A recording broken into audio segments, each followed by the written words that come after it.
The locksmith's pick was scratching at my front door, and I sat in the dark and let it.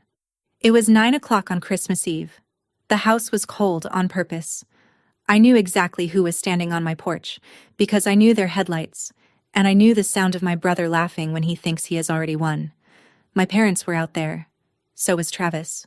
What they carried in their hands that night was worse than a locksmith. Welcome back to Calm Drama Stories. I'm Charlotte, and I'm 36. This is the story of every Christmas they kept me out of the house, and the one Christmas they tried to break into mine. If you have ever been the empty chair at someone's table, this one is for you. Drop a comment and be sure to subscribe. For 20 years there was no room for me at their table. They never once imagined I would be the one deciding who got through the door.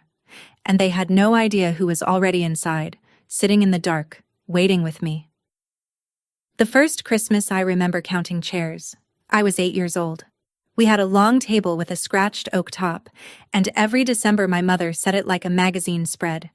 Cloth napkins, the good plates, a centerpiece of pine cones she dusted with fake snow. I counted the places that year because I had learned, even at 8, to count. There was a chair for my father, a chair for my mother, a chair for Travis, who was 4. 2 chairs for my grandparents, 1 for an aunt. And then the table ran out. I stood in the doorway in my church dress and waited for someone to notice the math. My mother noticed me noticing. She did not get angry. That was the thing people never understood about her. She crouched down, smoothed my collar, and gave me a small, sad smile, the kind you give a child who has asked a hard question. "We can only set so many places, honey," she said. Then she handed me a plate and pointed me toward the kitchen. I ate my Christmas dinner that year on a stool by the stove, listening to the laughter in the other room. I told myself it was a one-time thing, a crowded year, too many relatives. I was a smart kid, and smart kids are very good at explaining away the things that hurt them. But the next year there was a chair short again, and the year after that. The relatives changed. The aunts stopped coming, the grandparents passed, and still somehow, the table never had room for me. The shortage was never about chairs. It took me 20 years to understand that. The shortage was always, only, about me. I want to be clear about something, because people always assume the worst. No one ever hit me. No one screamed at me or locked me in a closet or told me I was worthless. If they had, maybe I would have understood it sooner. Cruelty announces itself. Absence just lets you wonder. What I got instead was a careful, quiet kind of nothing. On Christmas morning, the presents under the tree had little name tags in my mother's looping handwriting. Gary, Travis, Mom. Then a few for cousins.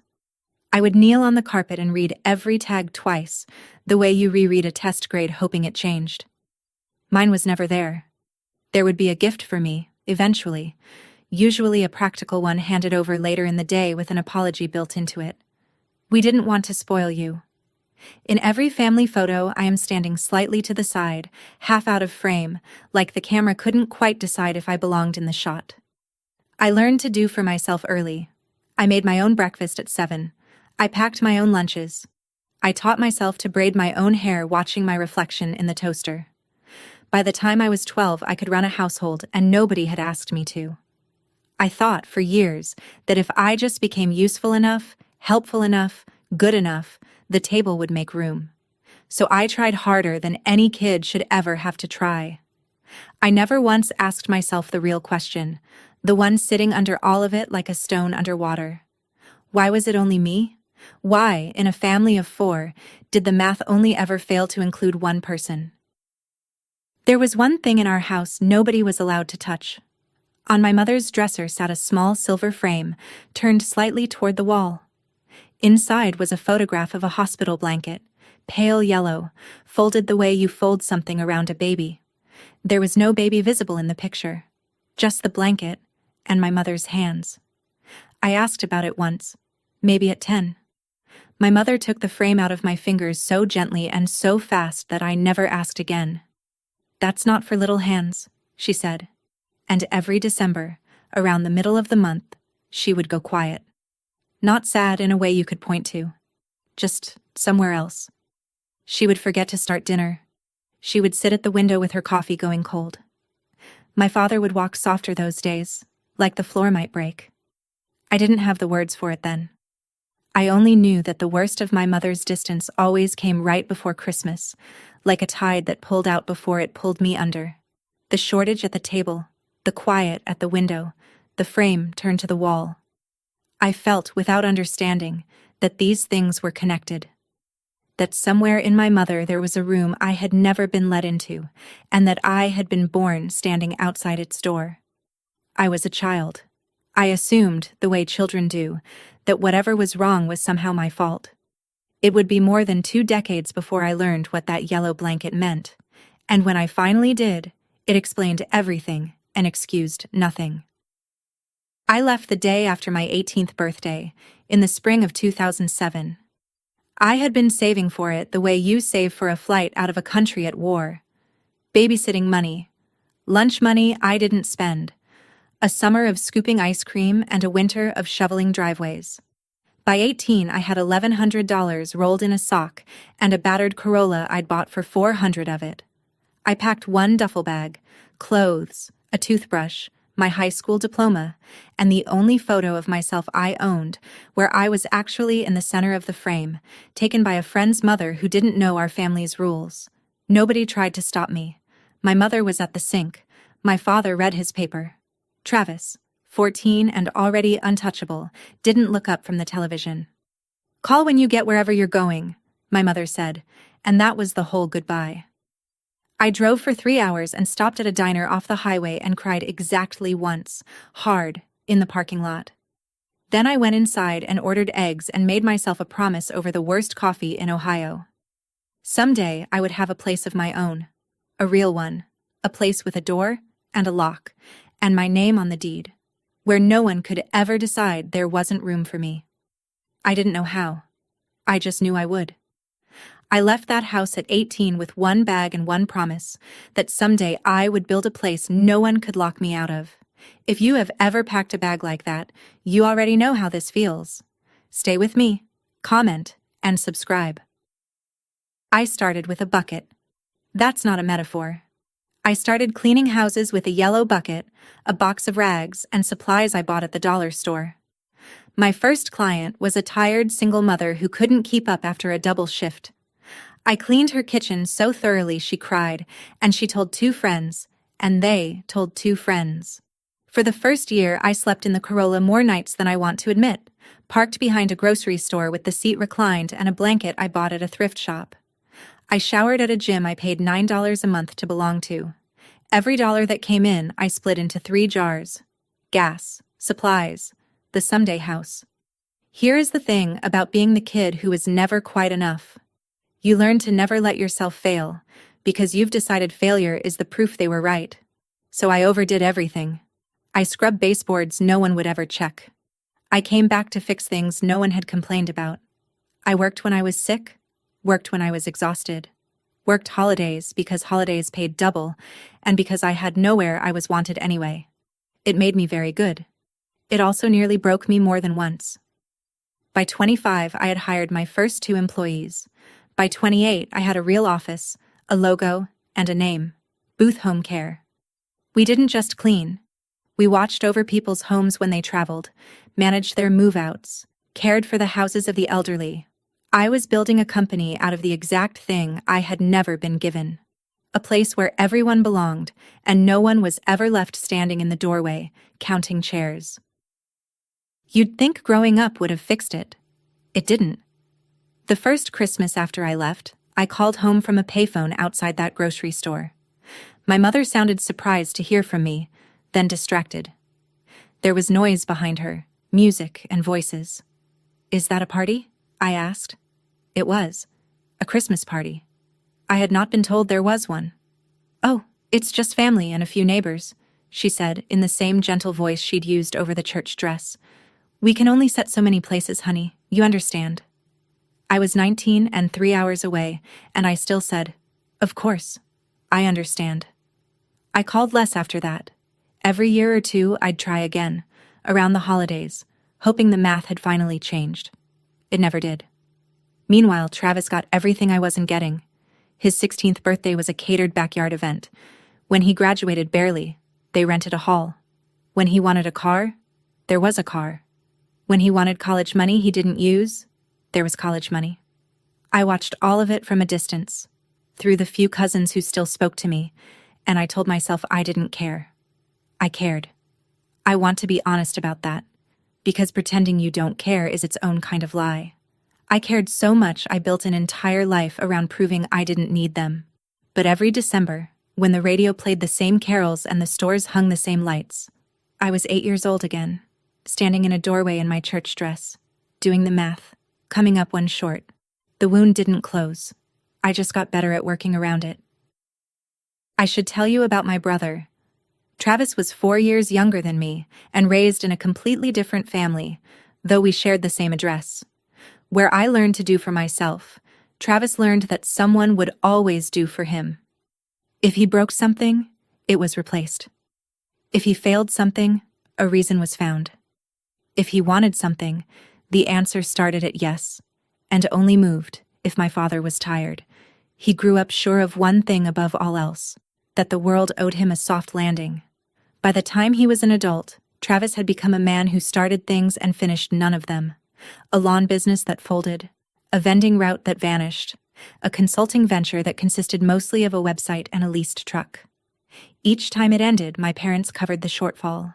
They mortgaged a little more of their own security every time and called it helping.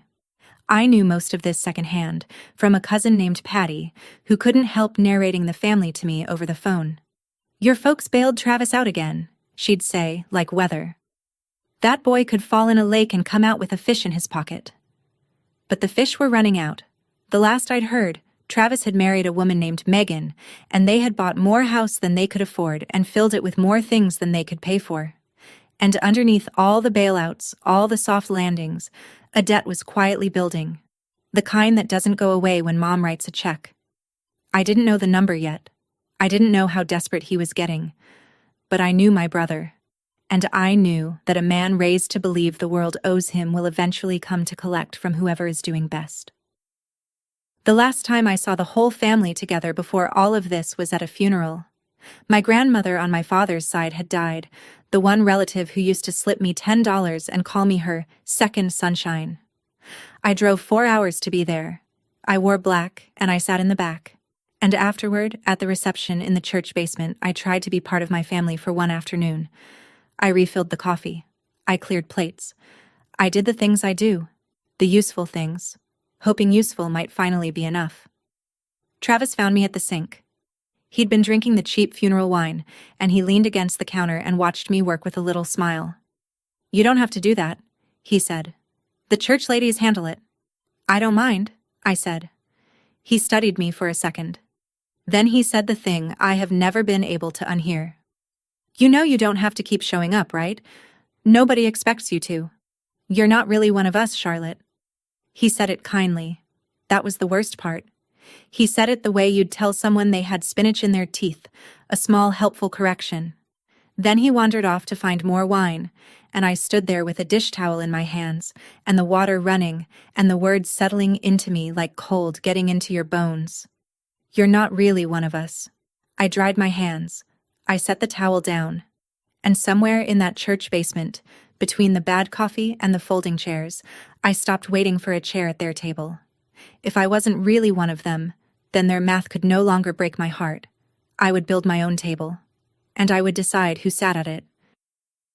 The years after that funeral were the best of my life, and I built every one of them myself. Booth Home Care grew the way good things grow, slowly and then all at once. By 2025, I had 4 vans, 11 employees, and contracts with half the nice neighborhoods in the county. We had a reputation. When people in those big houses went to Florida for the winter, they handed me their keys without a second thought, because they knew I treated a home like it was sacred. I knew the value of a home in a way the rich families I served never quite did. They had always had one. I had spent my whole life trying to earn one. I paid my people well and on time. I gave Patty's daughter her first job.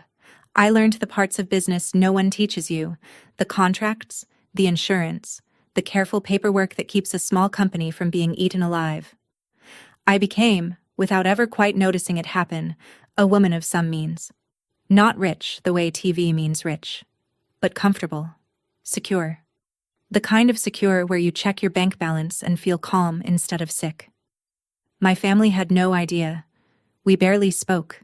They still pictured me, I think, as the girl who left with a duffel bag, scraping by somewhere, paying for my pride.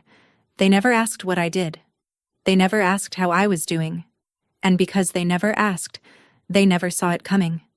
They didn't know about the vans, or the employees, or the savings. They certainly didn't know what I was about to do with all of it. I had spent 15 years building the foundation. Now I was ready to build the house. The actual house.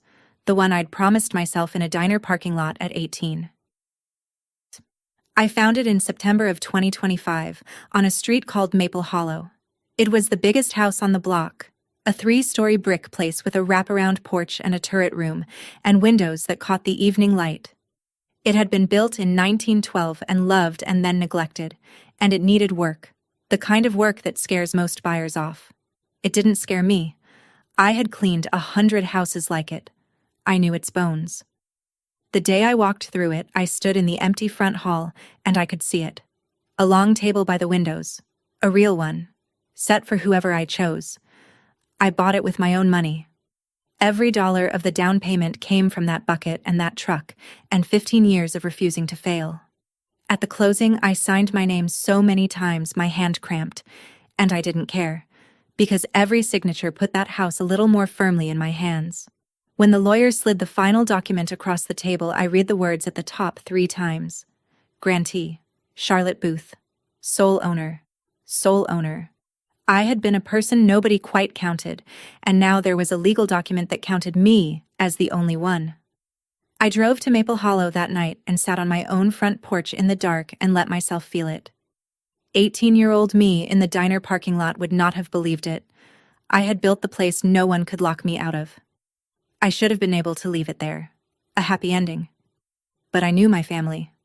And I knew that the moment they learned what I had, the math at their table was going to change in a way I wasn't ready for. It took about 3 weeks for the news to travel. Patty, of course. She mentioned the house to her sister, who mentioned it to my mother, and the temperature of my entire family changed overnight. My mother called me. My mother, who had not called me on a non-holiday in years, called me on a Tuesday to say she'd been thinking about me and wondered how I was. Her voice was warm in a way I didn't trust, because I had spent 36 years learning the difference between her real warmth and her useful warmth. "I hear you bought a big old place," she said, light as anything. "We'd love to come see it. It's been too long, honey." 2 days later, Travis texted me for the first time in a year. No greeting, just questions. How many bedrooms? What I paid? Whether it was a good investment? And then one that made me set my phone down on the counter and look at it for a long moment. "Who's the house under? Just you?" Just you. I read that little phrase several times. There are questions people ask out of curiosity, and there are questions people ask because they are measuring something. I knew the difference. I'd run a business for 15 years. I knew when someone was sizing up an asset. I didn't answer right away. I made myself a cup of tea, and I thought about the funeral, and the church basement, and you're not really one of us. People don't suddenly remember you exist. They remember what you have. The warmth wasn't for me. It never had been. It was for the house. And every instinct I'd sharpened over a lifetime of watching this family was telling me, very quietly, to be careful. Here is where most people in a story like this make their mistake. They feel the bad feeling, and then they talk themselves out of it. It's just family. I'm being paranoid. They wouldn't. I didn't do that. I had spent my whole life trusting the quiet feeling, because the quiet feeling was the only one that had ever told me the truth. So I called my lawyer. Not a friend, not a cousin. The real estate attorney who had handled my closing, a sharp, no-nonsense woman named Ruth Calloway. I told her about the calls, the sudden interest, the "who's the house under?" I asked her, point blank, "Can someone take a house out from under you, if they really wanted to?" There was a pause on the line, the kind a professional makes before she tells you something you won't like. "It happens more than you'd think," Ruth said. It's one of the fastest growing crimes in the country right now. She explained it to me plainly. Deed fraud. Someone forges your signature on a quitclaim deed, a simple form that transfers property. They file it with the county recorder. The recorder does not verify signatures. They just record what's handed to them. And just like that, on paper, your house can appear to belong to someone else. The terrifying part, Ruth said, is who does it. Studies say roughly 9 out of 10 times, it's not a stranger, it's family, or a friend. 9 out of 10. Family. I sat with the phone against my ear and felt the floor of my stomach drop, not because it was unbelievable, but because it was the most believable thing I had ever heard. There has to be a way to protect yourself, I said. There is, Ruth said. Let me tell you about it. What Ruth told me about was a service the county recorder offered for free, a property fraud alert. You sign up with your name and your property, and from that moment on, the instant anything is recorded against your house, anything at all, you get a notification, a deed, a lien, a transfer. You become the first to know, instead of the last. It won't stop someone from filing, Ruth warned me. The recorder still takes whatever's handed across the counter. The signature problem is structural. They can't check it at the window. But you'll know the second it lands. And knowing is everything. I enrolled that afternoon. I went onto the county website, entered my name and the parcel number, and clicked the box. A confirmation email arrived a few minutes later. I printed it. Then I printed something else, the recorded copy of my own deed, the one that said Charlotte Booth, sole owner, with the county's stamp in the corner. I laid them side by side on my kitchen table and I looked at them for a long time. 2 pages on my kitchen table. One said the house was mine.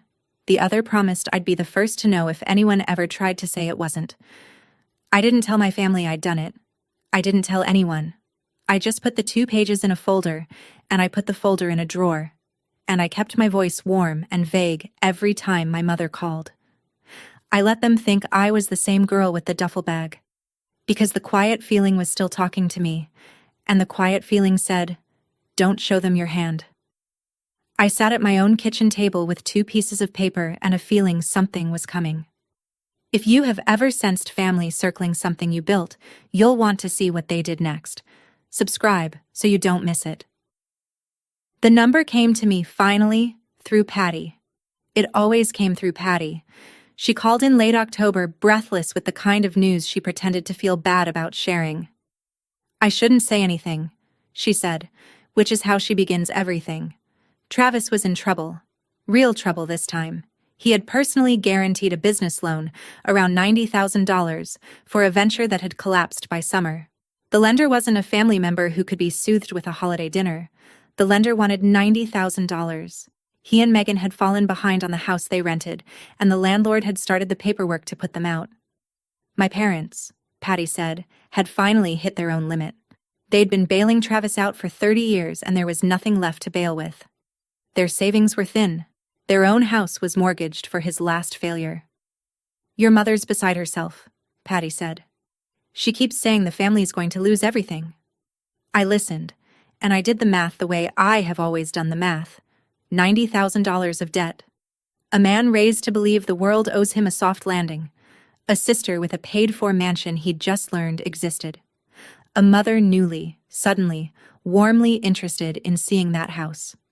The pieces did not arrange themselves into anything good. I hung up with Patty and stood in my big quiet kitchen and understood that the warmth, the calls, the visit my mother kept proposing were not the beginning of a reconciliation. They were reconnaissance. Somewhere 40 minutes away, in a rented house with a landlord at the door, my brother was looking at the one asset in the family with no debt against it and no man in the picture to defend it. And he was getting desperate enough to do something about it. In November, my mother called with an invitation, the first one in nearly 20 years. "We want you to come home for Christmas," she said, and her voice did something it had not done in my whole life. It tried to sound like it loved me. The whole family, Christmas Eve dinner, the way we used to do it. "There's a place for you, Charlotte. There's always been a place for you. There's always been a place for you." I had waited my entire childhood to hear that sentence. And now that it had finally come, I knew, with a certainty that made me a little sick, that it was a lie. You don't set a place for someone you've spent 20 years counting out of the math, not unless you suddenly need them at the table for some reason of your own. I said I'd think about it. Then Travis texted. He'd been texting more lately. Casual, chummy, like we were close.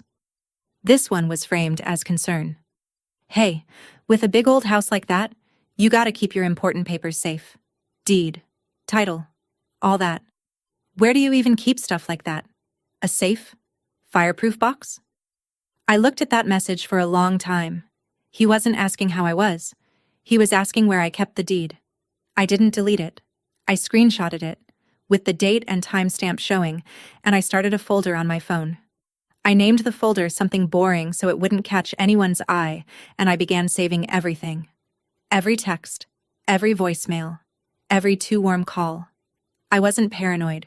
I was a small business owner who had learned, the hard way, that the most expensive thing you can do is fail to keep a record. They thought they were reeling me in. They had no idea I'd started keeping the receipts. Then Megan got involved, and that changed the shape of the thing. I'd only met my brother's wife a handful of times. She was sharp where Travis was soft, organized where he was scattered.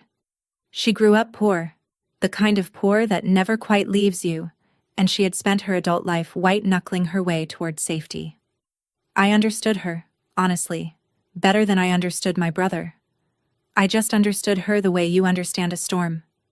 She called me one evening, friendly, chatting about nothing, and then she steered the conversation somewhere very specific. You know, Travis and I are thinking about doing a quitclaim between us, for tax stuff, she said, breezy. Such a confusing process. When you bought your place, did you have to get the signature notarized? Like, does the county actually check who signed it? Or do they just file it? There it was. Does the county actually check who signed it? That is not a question a person asks for tax reasons. That is a question a person asks when they are mapping out exactly how much they can get away with. I kept my voice easy. I said I wasn't sure, that the lawyer handled all that paperwork bored me to tears. I played the woman who didn't pay attention to her own affairs. I could practically hear her relax through the phone. After she hung up, I sat very still. Travis had the desperation and the entitlement. But Megan had the plan. She was the one doing the research, learning the mechanics, testing the locks on the system to see which ones were loose. My brother was going to be the hand. My sister-in-law was the mind. And somewhere in their rented house, the two of them were sketching out a way to take the only thing I had ever built for myself. My mother called again in early December, and this time she said the quiet part without meaning to. We were talking about Christmas, about whether I'd come, and she was working hard to sell me on it. Then she drifted, the way she does, into talking about the house. My house. It's just so much house for one person, she said. A place like that, it really ought to be for the whole family. Somewhere everyone can gather. You shouldn't be rattling around in there all alone, honey. And then, gently, fondly, like she was sharing a warm old family, saying, "You know how it is. We can only set so many places." She didn't even hear herself say it. For 20 years that sentence had meant there's no room for you. Now, turned inside out, it meant something worse. It meant you're the one person too many. It meant a house with my name on the deed was, to her, a table where I was once again the extra chair that ought to be cleared away. I closed my eyes and held the phone and understood the whole thing at last. They weren't asking to visit. They were planning to move in, take over, absorb the house into the family, the way they'd absorbed Travis's debts and Travis's failures, except this time the family didn't have any money left to do it with. This time, they'd have to take it. "I'll let you know about Christmas," I said, calm as a lake. After she hung up, I stood in my front hall by the spot where I'd pictured my long table, and I felt something settle in me, cold and clear and almost peaceful. They were coming for my house. The only question left was how. And I intended to find out before they did anything I couldn't undo. My first instinct was to call Travis and tell him I knew. To say, in plain words, "I see exactly what you and your wife are doing, and it stops now. I'm a fixer. When I see a problem, I want to get in front of it." So I called Ruth instead, to ask how to slam the door before they could open it. What she told me changed my whole approach. "If you confront them now, here's what happens," Ruth said. "They get scared, they back off, and you've got nothing. A warm phone call and your own suspicion. No crime has been committed yet. You can't prosecute a plan." "So I just wait?" I said. "I sit here and let them forge my name?"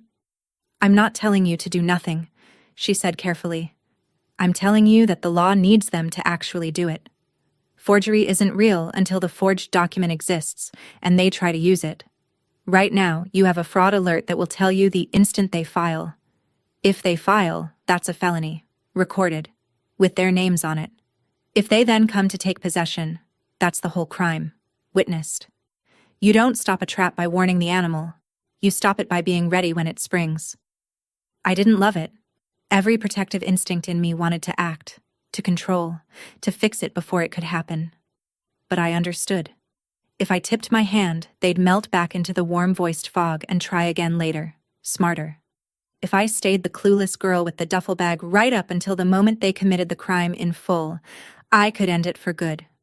So I made the hardest choice of my life. I decided to let them think they were winning. And I started, very quietly, to get ready. Once I stopped pushing back, they got bolder, the way people do when they think the coast is clear. The texts from Travis changed.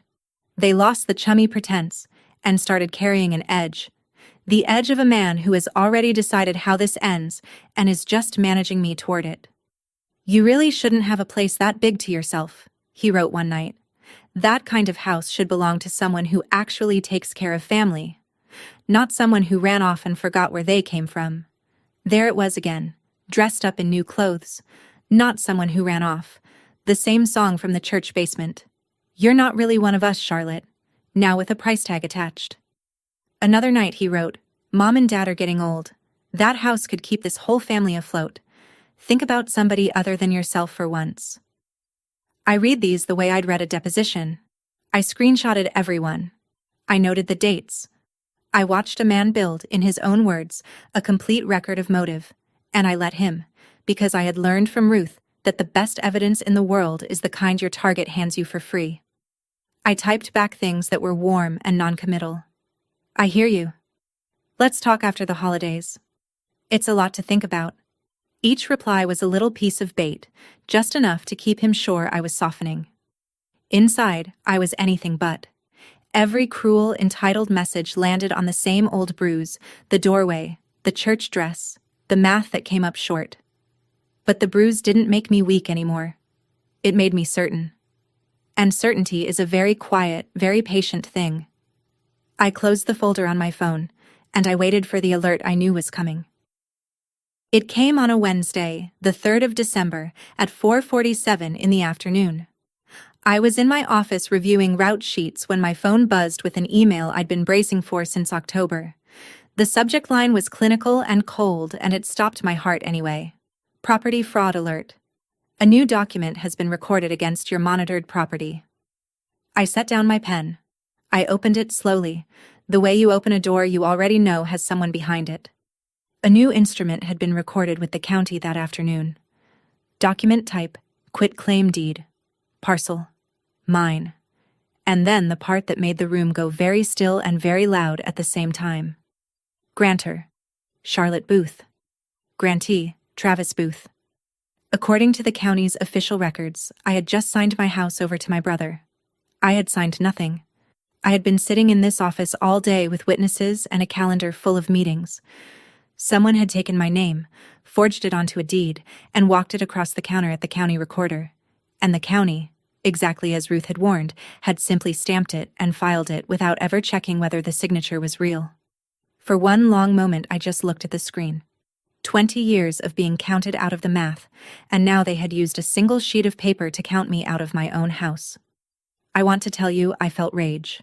I think I should have. What I actually felt was the opposite of rage. It was clarity, pure and cold and almost calm. The trap I had set without quite admitting I was setting it had just sprung its first half. They had committed a felony in writing, with their names on it. Now I had work to do. I drove to the county recorder's office the next morning and requested a certified copy of the recorded deed. I paid the small fee. I waited at a plastic counter under fluorescent lights while a clerk pulled it, and then I held in my hands the document that said my home was no longer mine. I made myself read every line. There was my name, Charlotte Booth, in a signature that was not my signature. Whoever made it had clearly studied one of mine, maybe from an old Christmas card, maybe from a document Travis had access to. They'd gotten the shape of the C right. The rest was wrong in a way only I would notice. The slant of the T, the loop on the H. It was the forgery of someone who'd practiced just enough to fool a stranger and not nearly enough to fool me. Below it sat a notary's stamp and a notary's signature, certifying that I had appeared in person and signed willingly. I had done no such thing. I had never met this notary in my life. I stood there in that quiet office holding the proof of the worst thing my family had ever done to me, and I did not cry, and I did not call my brother to scream at him. I had learned long ago that screaming is what you do when you have no other power. I had other power now. I took out my phone and photographed every page. I noted the recording number, the date, the notary's name. I was already building it in my head, the way I'd built everything, brick by careful brick. Travis thought he'd stolen my house with a piece of paper. What he'd actually done was hand me a felony with his fingerprints all over it, and he had no idea I already knew. That afternoon, I walked into the police station and filed a report. I sat across from a detective named Ray Foster, a heavy-set man with patient eyes who had clearly seen a lot of families do a lot of terrible things to each other. I laid it all out, in order, the way I lay out everything. The deed in my name, the recorded forgery, the notary I'd never met, the texts from Travis, dated and screenshotted, Megan's call about whether the county checks signatures, my mother's sudden warmth, and the $90,000 of debt behind it. Detective Foster listened without interrupting, and when I finished, he sat back and said, "Ma'am, in 20 years, I have rarely seen a victim walk in this organized. I run a business," I said. "I keep records."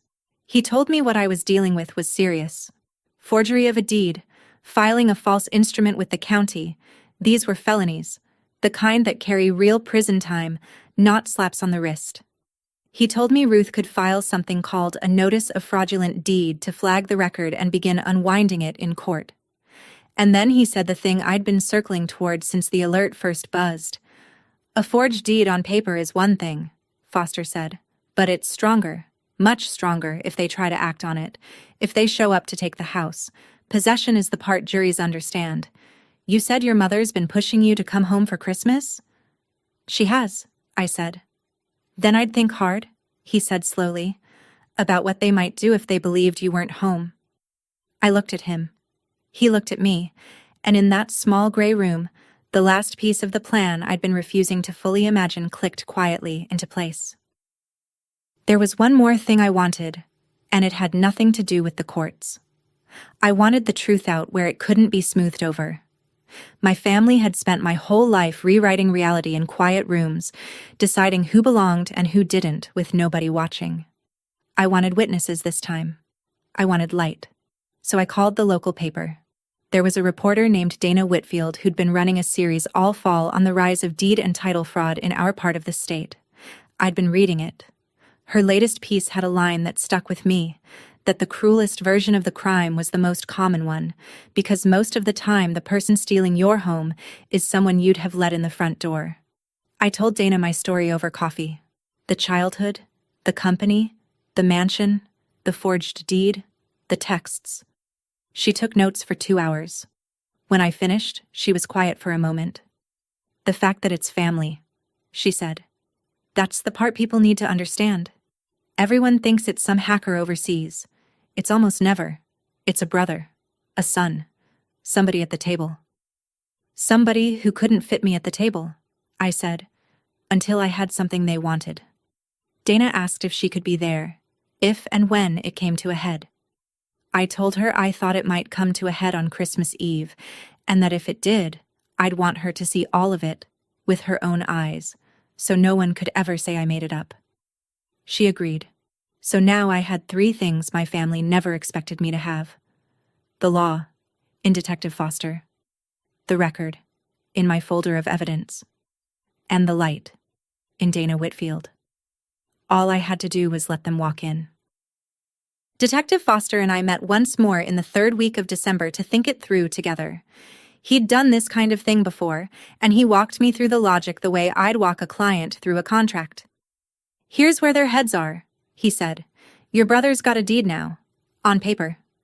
But a deed isn't worth anything to him until he can act on it. To sell or refinance fast, he needs to show possession. He needs to be in the house, with the locks changed, looking like the rightful owner before you even know what hit you." "And the fastest way to take possession," I said, "is to come when they think it's empty." Foster nodded. "Exactly. So the question is, when they'd believe that." We both already knew the answer. They'd believe it on Christmas Eve. Because for 20 years, the story my family told themselves was that Charlotte spent the holidays alone. Charlotte had no one. Charlotte was always somewhere else, scraping by, unwanted. They had spent 2 decades making me the empty chair, and now that very story was going to be the thing that trapped them. They would assume the big house on Maple Hollow was dark and empty on Christmas Eve, its lonely owner off somewhere by herself, because that was the only version of me they had ever allowed to exist. "Megan will want a locksmith," Foster said. "Change the locks, establish control. Quiet, professional, plausible. If a neighbor asks, they're the new owners. Here's the deed." I thought about my mother on the phone, pushing so hard for me to come to their Christmas, to be somewhere far from Maple Hollow. The invitation hadn't been an apology. It had been an attempt to get me out of my own house on the one night they planned to take it. So I declined my mother's invitation, gently, in a way designed to land exactly right. "I think I'll just have a quiet one at home this year," I told her. "Rest. You know how the season is." I could hear her satisfaction through the phone, the soft little pause of a plan falling into place. She thought she'd confirmed I'd be home, alone, easy to work around. What I'd actually done was confirm the date. On Christmas Eve, I did everything they would expect of an empty house, and nothing they would expect of a trap. I parked my car 3 streets over and walked back in the dark. I left the house unlit, every window black. Inside, though, the house was not empty. Detective Foster was there, and 2 uniformed officers, positioned out of sight of the front windows. Dana Whitfield was there with her camera, tucked into the turret room with a clear view of the front hall.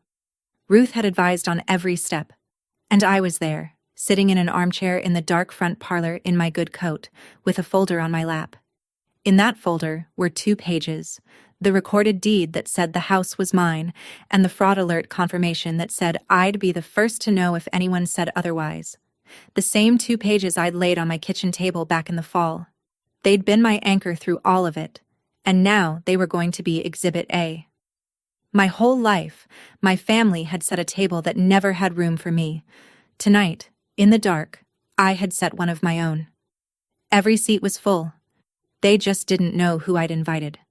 And somewhere 40 minutes away, in the cold, 3 headlights were already pulling out of a driveway in Renfrew, heading for Maple Hollow.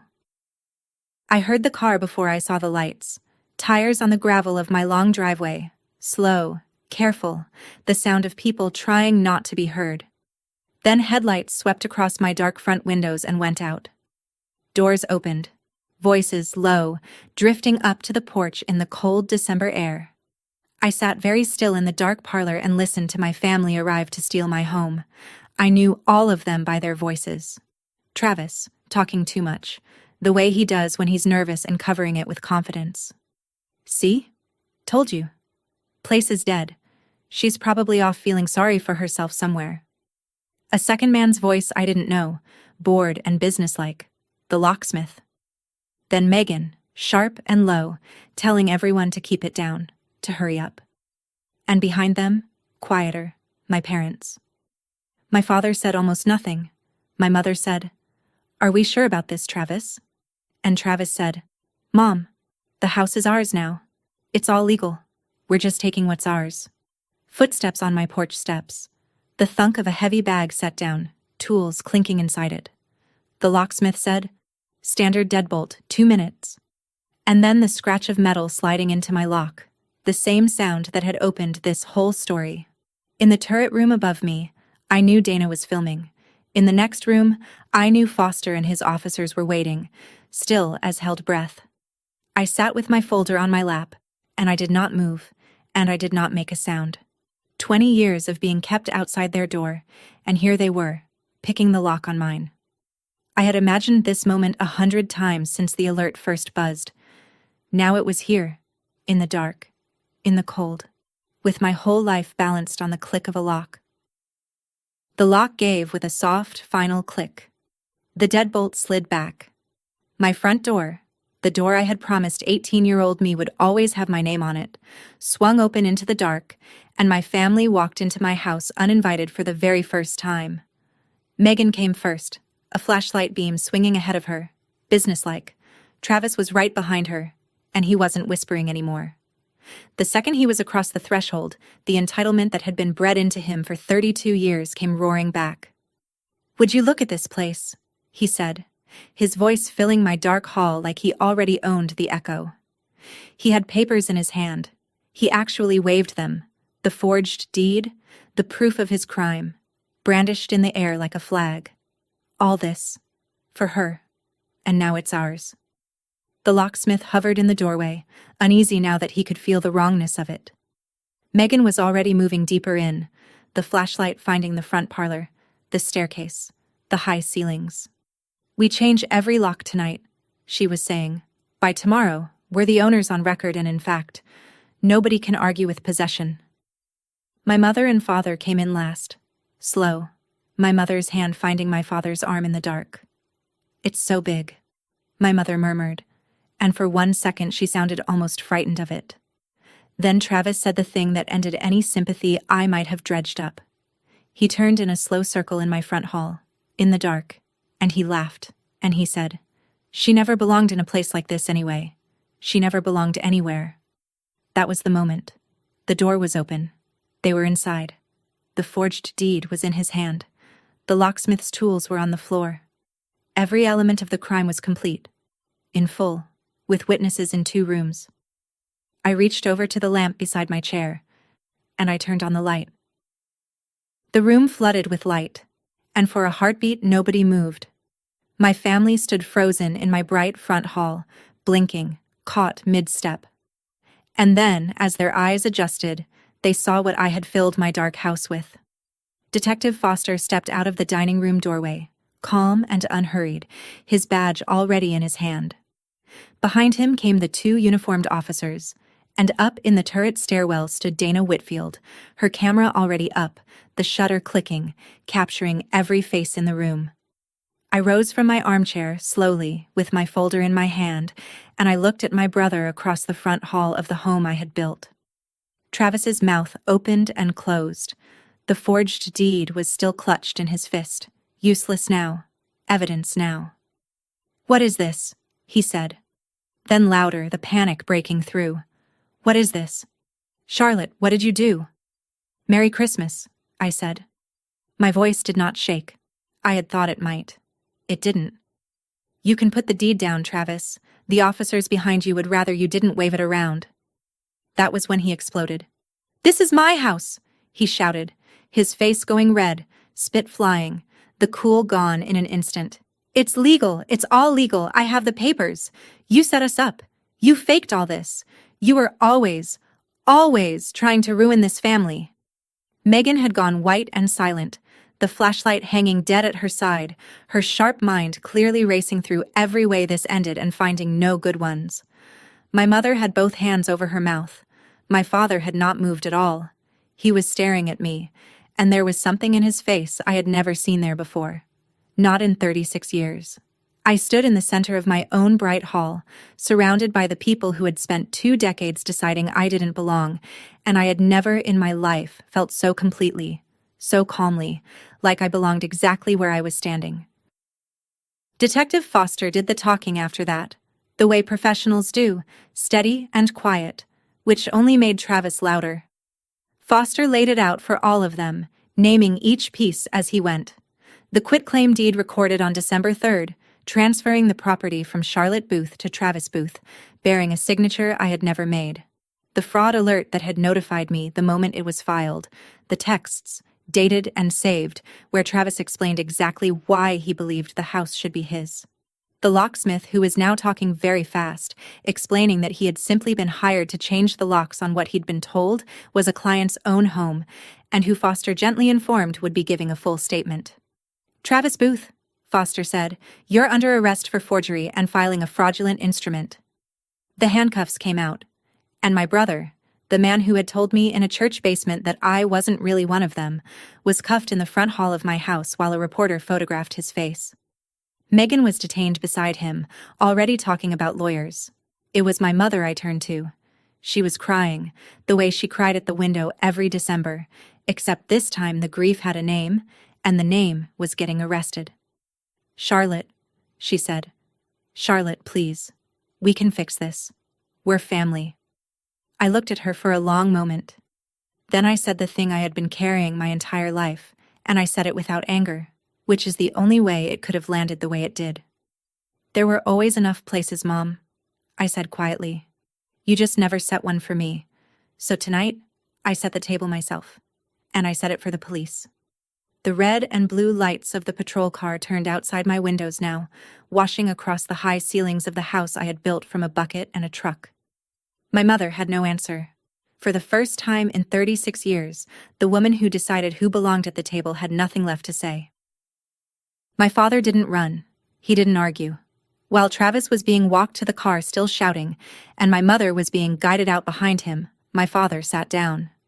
He lowered himself onto the bottom step of my staircase, an old man suddenly looking every one of his 67 years, and he put his face in his hands.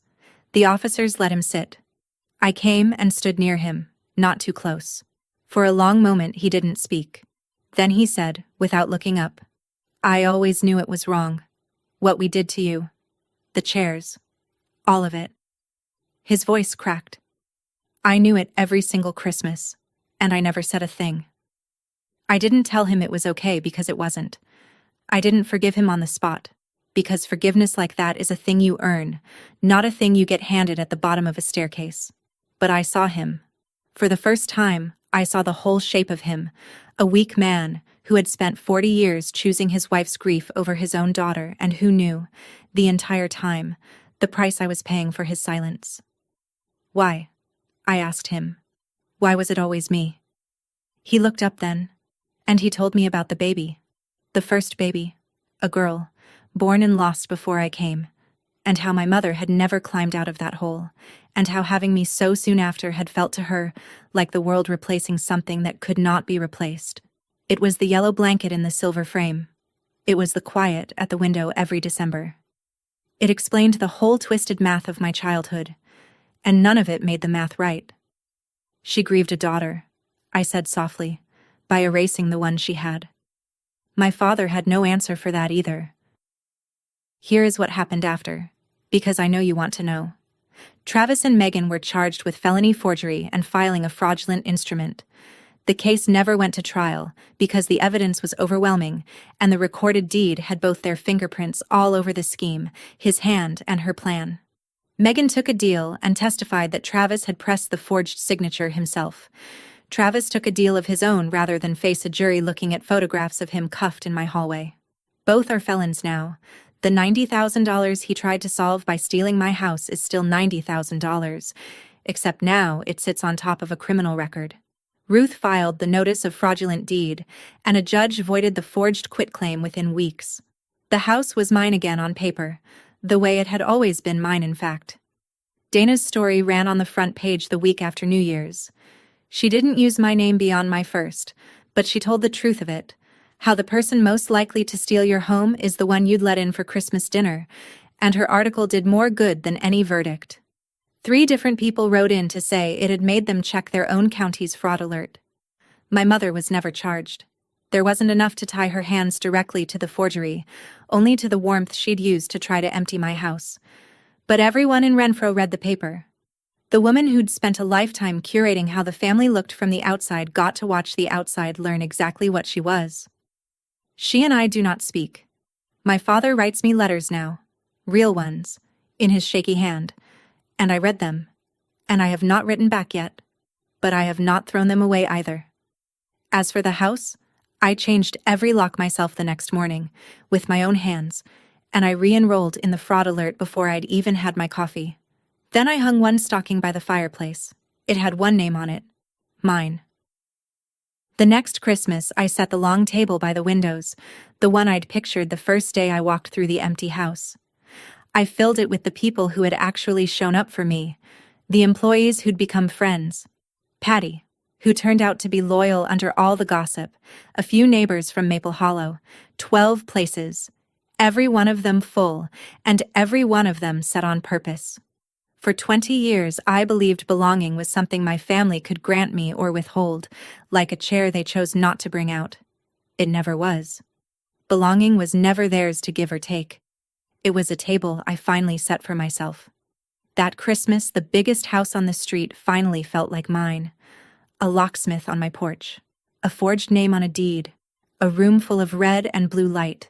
If you have ever been the empty chair at someone else's table, set your own this year, and lock your own door. Share this with someone who needs to hear it, leave a comment below, and subscribe.